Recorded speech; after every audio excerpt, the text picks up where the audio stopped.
মেলা দিন ধরে বৃষ্টি হইতে লাগছে।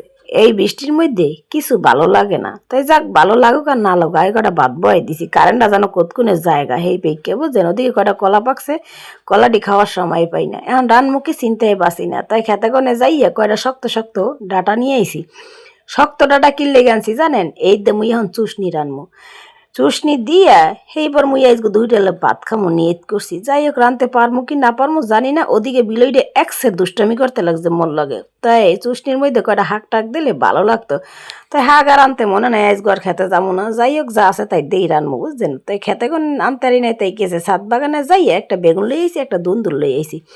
তাই এই চুষনি যেদিন মুই রান্ধি সেদিন মুই কিন্তু সত্যি সত্যি 2 প্লেট ভাত খাই। তাই মোর জামাইও খায়, মোর জামাইরও খুব পছন্দ এই চুষনিটা।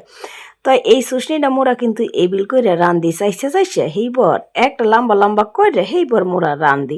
আপনারা কি এবিল করে রান্ধেন কন্দি মোর একটুখানি অবশ্যই জানাবেন। তাই লগে কয়টা কাডলের বিচি দিছি, হরমুখী অসিজনে কয়টা কাডলের বিচি বাইর করে দিলাম, লগে কয়টা উস্সিও দিছি। এই কি আপনাকে দেশে উস্সি কয় না সিম কয় একটুখানি কইেন। তাই ওই যে লম্বা লম্বা চুষনিটি সিদ্ধ করে থইছি, এই এখন দিয়ে সুন্দরভাবে কষাইছে। আহারে দেখেই তো মোর ভাত খাইতে মন চাইছে কন্দি। যাই হোক তাড়াতাড়ি নামাইয়া মুই কতক্ষণে খামু হের পেকে মুই বইয়া রইছি। ওদিকে মোর জামাইও আইতাছে, হেও খাইব। মোরা দুইজনে 1 প্লেটে বইয়া ভাত খাম। যাই হোক মোর তরকারিটা কিন্তু হয়ে গেছে, আর একটুখানে পরে মুই নামাইয়া তাড়াতাড়ি খামু কয়টা ভাত। যাই হোক মোর ভিডিওটা কেমন হয়েছে সবাই একটু কমেন্ট বক্সে লিখে দেবেন বুঝছেন। তাই ভালো যদি লাগে সবাই একটু লাইক কমেন্ট করে মোর পাশে থাকবেন। সবাই রে ধন্যবাদ। তাই ভিডিওটা এখানেই শেষ করলাম। আল্লাহ হাফেজ।